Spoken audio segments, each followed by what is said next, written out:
हम सब हमेशा एक डिटैच्ड न्यूट्रल ऑब्जर्वर के बारे में बात करते हैं और बोलते हैं कि हमें ऐसा होना चाहिए और हर एक चीज इसी तरीके से गवर्न होनी चाहिए बिना किसी बायस के।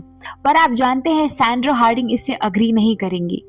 सैंड्रा हार्डिंग बोलती हैं कि ये जो आपका आइडिया है एक आइडियल डिटैच्ड ऑब्जर्वर का, ये इनइफेक्टिव है और इनइफेक्टिव होने के साथ साथ में ये हार्मफुल भी है। कैसे?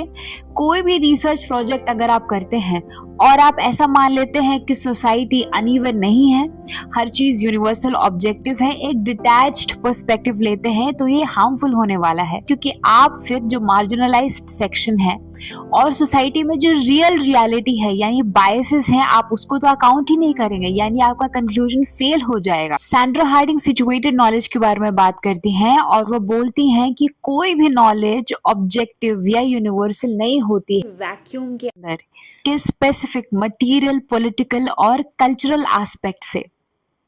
सैंड्रा हार्डिंग एक अलग अमेरिकन फिलोसोफर डोना जो हैरवे को ड्रॉ करती हैं और वो कहती हैं कि हैरवे कह रही हैं कि अगर आपको सचमुच ग्रेटर ऑब्जेक्टिविटी को अचीव करना है तो आपको जो सब्जुगेटेड यानी मार्जिनलाइज्ड सेक्शन ऑफ सोसाइटी है उनको अकाउंट में लेना पड़ेगा, ना कि जो डोमिनेंट ग्रुप है। और इसी तरीके से आप लेस डिस्टॉर्टेड वर्जन पा सकते हैं दुनिया का। और उन्होंने ये बताया कि पावर स्ट्रक्चर सच में कुछ होता है, पावर स्ट्रक्चर आपके नॉलेज प्रोडक्शन के लिए कितना ज्यादा इंपॉर्टेंट है। उन्होंने चैलेंज किया द वेरी ऑब्वियस चले आने वाले साइंटिफिक मेथड जो कि सालों से लोग फॉलो कर रहे थे किसी भी कंक्लूजन को आने के लिए, और उनका विश्वास इसके अंदर और भी ज्यादा इस वजह से था क्योंकि जो मार्जिनलाइज सेक्शन ऑफ सोसाइटी है उन्होंने जो रियलिटी देखी है वो हमने नहीं देखी है, क्योंकि हम एक प्रिविलेज या डोमिनेंट ग्रुप को बिलोंग करते हैं। एक मेल जिस तरीके से दुनिया जीता है as compare to a female, उसमें जमीन और आसमान का फर्क है।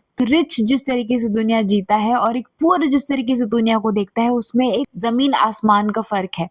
तो जो चीज आपके सामने अवेलेबल है, जो चीज आपके सामने वल्नरेबल नहीं है और जिसको पाने के लिए आपको मेहनत करनी पड़ेगी और वो आपका नजरिया पूरी तरीके से बदल देगा, वही आपको ग्रेटर ऑब्जेक्टिविटी देगा, ना कि आपकी कोई एक सिचुएटेड नॉलेज। और उन्होंने बोला कि अब टाइम आ गया है कि हम अपनी एपिस्टेमोलॉजी को अपडेट करें ताकि हम अपने पर्सपेक्टिव को कैसे एक्सपैंड करें कि हम मार्जिनलाइज सेक्शन, वो down trodden section of the society जिसको लोग अक्सर नहीं इनकॉर्पोरेट करते हैं, उसको किस तरीके से इनकॉर्पोरेट करें। सब्जेक्टिविटी से ही ऑब्जेक्टिविटी अब आएगी। आप इसके बारे में क्या सोचते हैं?